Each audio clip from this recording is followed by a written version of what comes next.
सुमित महल ने जगत दीदी का जवाब क्या जबरदस्त दिया है गाइस। गाइस सुमित महल का वीडियो आप लोगों ने देख ही लिया होगा और उस वीडियो में ना इस फैमिली को ना सुमित महल ने क्या धोया है यार, जबरदस्त तरीके से धोया है, जो अब तक किसी रिएक्शन चैनल वालों ने, किसी भी क्रिएटर ने, किसी ने भी नहीं बोला होगा ना जो बोला है। क्योंकि वो व्यक्ति जो है ना, वो आदमी पिछले 3-4 महीने से जो कंट्रोवर्सी हो रही थी, 3-4 महीने पहले जो कंट्रोवर्सी हो रही थी ना, उस समय वो बिना किसी बात के पिसा है। उसकी और उसके परिवार की बहुत बदनामी हुई थी उस कंट्रोवर्सी में, बिना किसी वजह के। उसका कोई रोल नहीं था उसमें। उसमें सिर्फ ये था कि उसने एक गलती की थी कि उसने किसी को सहारा देने की कोशिश की थी, कि वो जगत दीदी से सगाई की थी, बस उसका इतना ही दोष था, बाकी कोई कसूर नहीं था उस बंदे का। और उसको इस सब में, इस गंदगी में बहुत जबरदस्त तरीके से घसीटा गया। और अब जो दोपहर में जगत दीदी, भाई भाभी उसके लाइव आए थे, और वो लाइव आप लोगों ने देखा होगा। उस लाइव में ना उन्होंने सीधा सीधा बोला है कि ये जो जबलपुर वाली बात थी, जो रिएक्शन चैनल वाले बोल रहे हैं कि जबलपुर गए थे, जबलपुर गए थे, तो ये जबलपुर वाली बात जो है ना, दो परिवारों के बीच में थी, एक उस पार्टी की, एक इस पार्टी की, यानी कि जगत दीदी की फैमिली और उधर सुमित महल की फैमिली। इन दोनों फैमिली के अलावा किसी को भी ये बात पता नहीं थी। तो ये बात रिएक्शन चैनल वालों के पास में कैसे गई? जगत दीदी ने ये बात बोली थी। इस चीज का रिप्लाई किया है सुमित महल ने कि हम पूरी फैमिली में, इधर की फैमिली में और इधर की फैमिली ही थी। ये बिल्कुल सच बात है, जबलपुर में जब मिले थे और कोई तीसरी पार्टी नहीं थी। लेकिन आपने किसी तीसरी पार्टी को ये बात शेयर की थी, ये रिकॉर्डिंग शेयर की थी। तो हो सकता है ये वहीं से वायरल हुई हो सकता है उन्होंने किसी रिएक्शन चैनल वालों को दी हो। क्योंकि रिएक्शन चैनल, जगत दीदी के आज लाइव में कमेंट देखे आप लोगों ने, उन्होंने बोला है कि जब कमेंट, जब नीतू मेहना, जो आप लोग जानते होंगे भोपाल की बहू, उसके ब्लॉग में जब नीतू की, सॉरी नेहा की बुराई करते हैं कुछ, तो वो जो नीतू मेहना है ना, वो उसमें ना देके डायरेक्ट इंस्टाग्राम पे डीएम करती हैं। डीएम का मतलब होता है डायरेक्ट मैसेज, तो डायरेक्ट मैसेज करती हैं और वहां पे उसकी बहुत बुराइयां करती हैं। तो नेहा ने एक कमेंट पिन भी किया है कि आप लोग ना ये मुझे स्क्रीनशॉट भेजो इस चीज के कि वो मेरी बुराई करती है। क्योंकि उन्होंने ना सीधा सीधा जो निशाना साधा था ना, पूरे ब्लॉग में, पूरे लाइव में उन्होंने सीधा सीधा निशाना साधा था सुमित महल पे और नीतू मैना पे, दोनों पे। क्योंकि सुमित महल तो उस जगह पे मौजूद थे, लेकिन नीतू मैना को इन्होंने वो वीडियो ऑडियो जो थी वो भेजी थी। एक तीसरी पार्टी थी सचिन, तो सचिन का तो उन्होंने पूरा पूरा बोला है कि वो पार्टी तो ये चीज वायरल कर ही नहीं सकती है। क्योंकि जो केस चल रहा है ना, उस केस में बताया गया है कि अगर उस तरफ से कोई भी रिएक्शन होता है किसी भी बात को लेकर के सोशल मीडिया पे, तो तुरंत यहाँ से एक्शन स्टार्ट हो जाएगा। तो वो पार्टी तो बोलने से रही। लेकिन अब जिसको उन्होंने बोला है कि मैंने जिस दोस्त को अपना माना था, अपनी फैमिली मेंबर से भी ज्यादा बढ़ के माना था, उस दोस्त ने मेरे साथ दगा किया। और वो लोग, अब वो आप लोग जानते ही होंगे कि वो किसके बारे में बात कर रही हैं। तो वो बात कर रही है नेहा, सॉरी नीतू मैना के बारे में। क्योंकि एक टाइम पे ना इनकी दोस्ती गई इतनी जबरदस्त थी ना कि मतलब फैमिली से भी बढ़ के थी। बहन, माँ, सबका रोल निभाया था नीतू मैना ने। देखो मुझे ना सारी चीजें सही लगी। जगत दीदी ने जो सारी बातें बोली थी, उन बातों में ना मुझे एक चीज जरूर खटकी थी कि उन्होंने बोला था मेरी बेटी को गंदी गंदी गालियां दी जा रही हैं। तो मुझे तो नहीं लगता मैंने किसी चैनल पे, किसी भी रिएक्शन चैनल वाले के पे नहीं देखा होगा, नहीं सुना कि उनकी बेटी का किसी चीज में नाम लिया गया है बीच में। तो कुछ रिएक्शन चैनल वाले हैं या कुछ कमेंट, जो ऑडियंस है वो कमेंट कर रहे हैं कि पहले ये अपने पति के नाम की सिंपैथी लेती थी, अब अपनी बेटी के नाम से सिंपैथी लेती हैं। क्योंकि इनका काम है सिंपैथी लेके अपने फॉलोअर्स गेन करना और लोगों के दिल में जगह बनाना।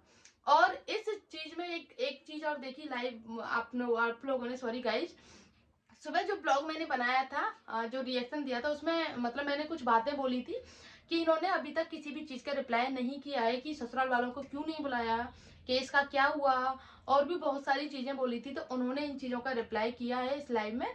तो मुझे भी जवाब मिल गया, आप लोगों को भी मिल गया होगा। तो ससुराल वालों को ना बुलाने का रीजन ये था कि मैंने अभी तक किसी भी बर्थडे में, 6-7 साल की हो गई बेटी, किसी भी बर्थडे में ससुराल वालों को नहीं बुलाया था। तो इस बार भी नहीं बुलाया, क्योंकि सगाई के टाइम पे बुलाया था, इतना बड़ा ड्रामा हो गया, ने सोचा चलो नहीं बुलाती हूँ इस बार। जब उस बार ड्रामा हो गया तो इस बार सादा तरीके से मनाते हैं। सादा तरीके में किसी भी क्रिएटर को नहीं बुलाया गया था, बस फैमिली फ्रेंड्स थे और कुछ नए चेहरे भी सामने आए थे, आप लोगों ने भी देखा था। दूसरी चीज जो थी गाइस, कुछ रिएक्शन चैनल वालों ने बोला था कि ये जबलपुर गई थी तो लड़ाई करके आई थी, प्रॉपर्टी के लिए हिस्सा मांगा था, तो उस चीज का भी रिप्लाई किया है।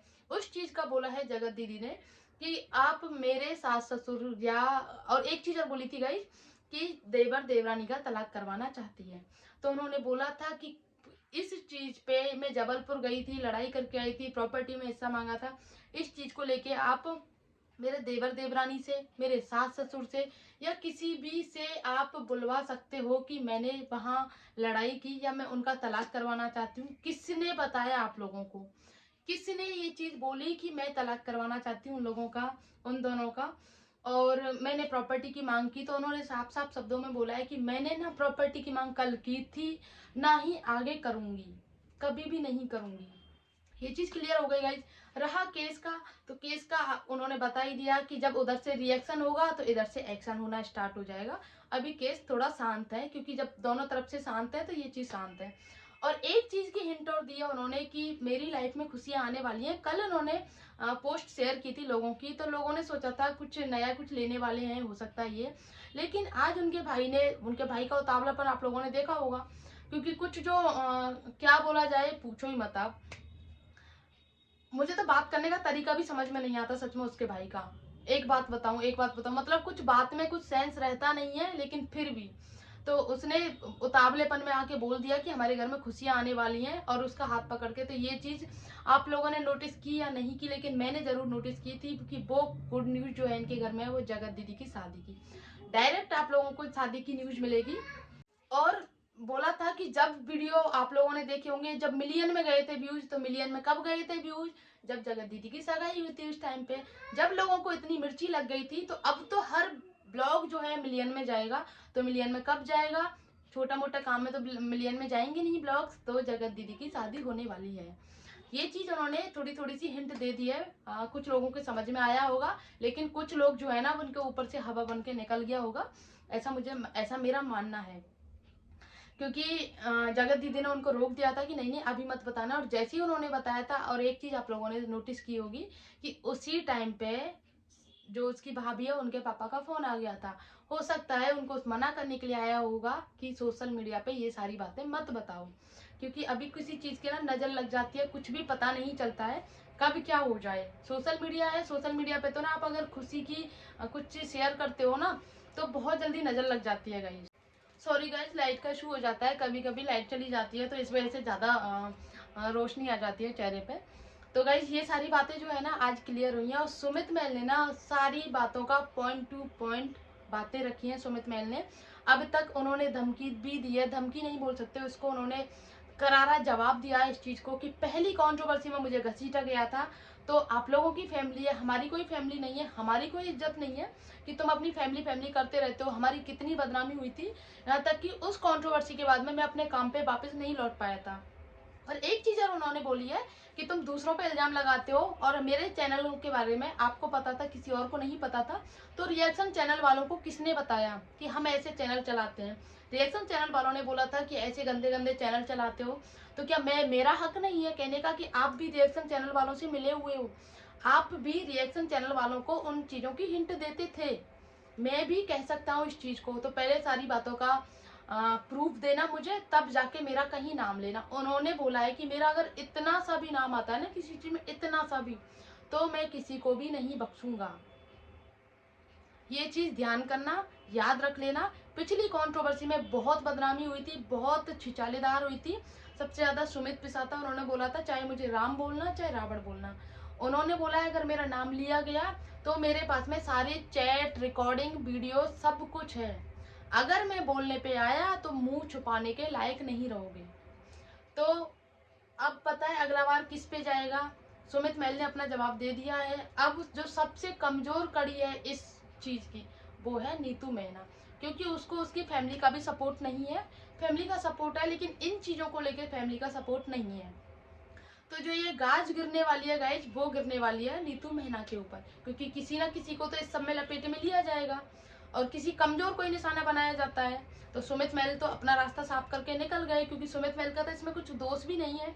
क्योंकि अगर सुमित मैल ने बोला कि मैं अगर इन चीजों को रिएक्शन चैनल वालों को देता ना, तो कब का दे चुका होता। नवंबर से लेके अब तक कितना टाइम हो गया, कब का दे चुका होता, लेकिन मैंने नहीं दिया क्योंकि मुझे पता था ये बहुत ज्यादा गंदगी है और इस गंदगी में गिरने का मतलब है खुद को गंदा करना। तो इस वजह से मैं साफ बच के निकल गया था। लेकिन इस बार नहीं, तुम्हारे जवाब तुम्हारे लिए, तुमने जो बातें बोली है ना, उनका जवाब तुम्हारे ही तरीके से दूंगा। तो हो सकता है कि अब जगत दीदी जो है थोड़ा सा थमे, क्योंकि उनका जो एटीट्यूड लेवल है वो बहुत ज़्यादा बढ़ गया है। और जगत दीदी का तो नहीं पता, लेकिन उनके भाई का जो एटीट्यूड लेवल है वो बहुत हाई है, बिना किसी वजह के। एटीट्यूड होता है कुछ अपने आप में, कोई बंदा होता है ना तो उसको तो एटीट्यूड भी होता है, लेकिन बिना किसी वजह के दूसरे के सिर के ऊपर एटीट्यूड दिखाना बिल्कुल गलत बात है। तो गाइज बस इतना ही आज के ब्लॉग में। आई होप आप लोगों को आज का रिएक्शन जो है अच्छा लगा होगा। अच्छा लगा हो तो प्लीज वीडियो को लाइक करना, शेयर करना और कमेंट करना।